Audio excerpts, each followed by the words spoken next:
Welcome to రాజనీతి. Telugu Desam party Mahanadu కార్యక్రమాన్ని కడపలో నిర్వహించడం మీద జగన్మోహన్ రెడ్డి గారు ఉడికిపోతున్నారు.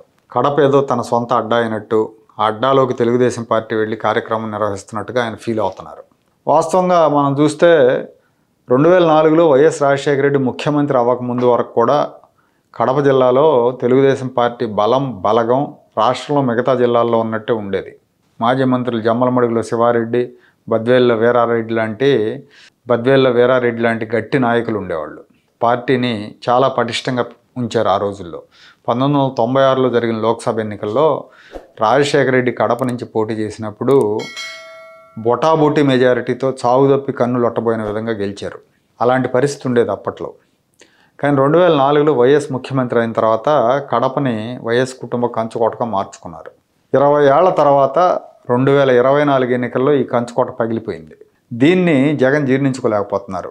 రాష్ట్రం మొత్తం మీద వచ్చిన ఘోరమైన ఫలితాలకి ఎంత ఫీల్ అయ్యారో, కడప జిల్లాలో వచ్చిన ఫలితానికి అంతకంటే ఎక్కువ ఫీల్ అయ్యారని ఆయన సన్నిహితులు చెప్తూ ఉంటారు.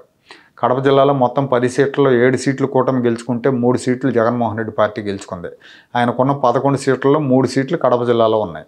నిజం చెప్పాలంటే ఒక పులివెందుల అసెంబ్లీ నియోజకవర్గం మినహా మిగతా 2 సీట్లు కూడా కూటమి గెలవాలి. బద్వేల్లో బీజేపీతో పొత్తు మూలంగా ఆ బద్వేలు స్థానాన్ని బీజేపీకి ఇచ్చారు. దాని మూలంగా బద్వేలు ఓడిపోయారు. ఆ తర్వాత రాజంపేటలో సరైన క్యాండిడేట్ని నిలపకపోవటం వల్ల, సరైన అభ్యర్థి కాకపోవటం వల్ల అక్కడ ఓడిపోయారు. లేదంటే ఆ 2 కూడా తెలుగుదేశం పార్టీ గెలుచుకునేది. ఇప్పుడు కూటమి అధికారంలోకి వచ్చిన తర్వాత తొలి మహానాడుని కడప జిల్లా నడిబొడ్డున అత్యంత వైభవంగా నిర్వహిస్తున్నారు. కడపంతా పసుపుమయం అయిపోయింది. రాష్ట్రం నలుమూలల నుంచి పెద్ద ఎత్తున పసుపు సైనికులు హాజరయ్యారు. దీన్ని వైసీపీ నేతలు తట్టుకోలేకపోతున్నారు. జగన్మోహన్ రెడ్డి కూడా తట్టుకోలేకపోతున్నాడు. తన పార్టీ స్థానిక సంస్థల ప్రతినిధులతో ఏర్పాటు చేసిన సమావేశంలో ఆయన మహానాడు మీద విషం కక్కాడు. మహానాడు అనేది తెలుగుదేశం పార్టీ అంతర్గత వ్యవహారం అని వదిలేసి ఊరుకోలేదు ఆయన. దాని మీద కూడా విమర్శలు గుప్పించాడు.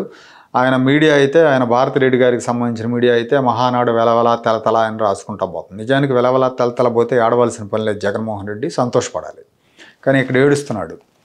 కడపలో మహానాడు పెట్టడం హీరోయిజం అనుకుంటున్నారా అని ప్రశ్నించారు. చంద్రబాబు మహానాడు వేదిక మీద బిల్డప్లు ఇస్తూ ఫోజులు కొడుతున్నాడని దిగజారిన విమర్శ చేశాడు. అంటే ఇక్కడ కడపలో మహానాడు పెట్టడం హీరోయిజం అంటే కడప ఏమన్నా జగన్మోహన్ రెడ్డి సొంత అడ్డానా, లేకపోతే సొంత ప్రాంగణమా, ఆయన ఎస్టేటా?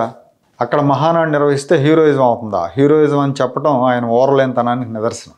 ఎన్నికల హామీలు, మేనిఫెస్టోలు అమలు చేయడం హీరోయిజం కానీ మహానాడులు పెట్టడం హీరోయిజం కాదని మాట్లాడాడు. చంద్రబాబు ఎన్నికల హామీలు అమల్లో, మేనిఫెస్టో అమల్లో ఫెయిల్ అయ్యాడు.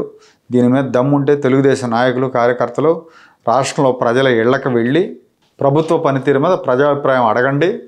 ప్రజలు సానుకూలంగా చెప్తే అది హీరోయిజం అవుతుంది అన్నారు. ప్రజలు చేత్కరిస్తారు మిమ్మల్ని ఇళ్ళకెళ్ళి అడిగితే అన్నారు. ఇక్కడ జగన్ మర్చిపోయిన విషయం ఒకటి ఉంది. ప్రతి నెల 1వ తారీఖున ముఖ్యమంత్రి వెళ్తున్నాడు ప్రజలను కలవడానికి. మంత్రులు వెళ్తున్నారు, ఎమ్మెల్యేలు వెళ్తున్నారు, తెలుగుదేశం పార్టీ నాయకులు కూడా వెళ్తున్నారు. ఎందుకు వెళ్తున్నారు? 1వ తారీఖు పెన్షన్ల పంపిణీకి వెళ్తున్నారు. వాళ్ళు ప్రతి నెల వెళ్తున్నారు, ప్రజలను కలుస్తున్నారు. ఎక్కడా కూడా వాళ్ళకి చేత్కారాలు ఎదురవ్వాలి. జగన్మోహన్ రెడ్డి గమనించాల్సిన అవసరం ఇది. జగన్మోహన్ రెడ్డి లాగా తాడేపల్లి ప్యాలెస్లో కూర్చున్నట్టు ముఖ్యమంత్రి చంద్రబాబు నాయుడు గారు ఉండవల్లి ఇంట్లో కూర్చోలేదు. ఆయన నిత్యం ప్రజల్లో తిరుగుతున్నాడు. జనంలోకి వెళ్లకుండా ఎక్కడో దూరం కూర్చొని బట్టలను నొక్కి నేను బట్టలు నొక్కుతున్నా, అవి చేస్తున్నా అని చెప్పుకోవటం మినహా ఆయన ఏనాడు కూడా ప్రజలను కలిసింది లేదు. పైగా బయటకు వెళ్ళినప్పుడు ప్రజల ముఖాలు చూడకుండా పరదాలు కట్టుకునేవాడు. ఆ విషయం మర్చిపోయి సవాల్ చేస్తున్నాడు అంటే ఈయన మానసిక స్థితిలో ఏదో లోపం ఉందని అర్థమవుతుంది. జగన్ సవాల్కు స్పందనగా కడప జిల్లా నాయకుడు రెడ్డప్ప గారి శ్రీనివాసులరెడ్డి చాలా ఘాటుగానే సమాధానం చెప్పారు. నువ్వు 5 ఏళ్ళు అధికారంలో ఉండి రాయలసీమ నీటిపారుదల ప్రాజెక్టుల కోసం 2,000 కోట్లు కూడా ఖర్చు పెట్టలేదు. చంద్రబాబు నాయుడు గారు 2014-19 మధ్యలో 12,000 కోట్లు ఖర్చు పెట్టారు. అందరినీవా నీళ్ళు ఇచ్చారు, నీ పులివెందులకు కూడా నీళ్ళు ఇచ్చారు. నువ్వు ఇలాగే ఏడుస్తూ ఉంటే ఈసారి కడపలో కాదు పులివెందుల్లోనే మహానాడు పెడతాం, నీ అడ్డాలోనే పెడతామని ఆయన సవాల్ చేశారు. మొత్తం మీద రాయలసీమ నడిబొడ్డున మహానాడు నిర్వహించడం, అది విజయవంతం అవటం, కడప గడపలో పసుపు జెండా రెపరెపలాడటం బహుశా జగన్మోహన్ రెడ్డికి నిద్ర పట్టనివ్వట్లేదనుకుంటా.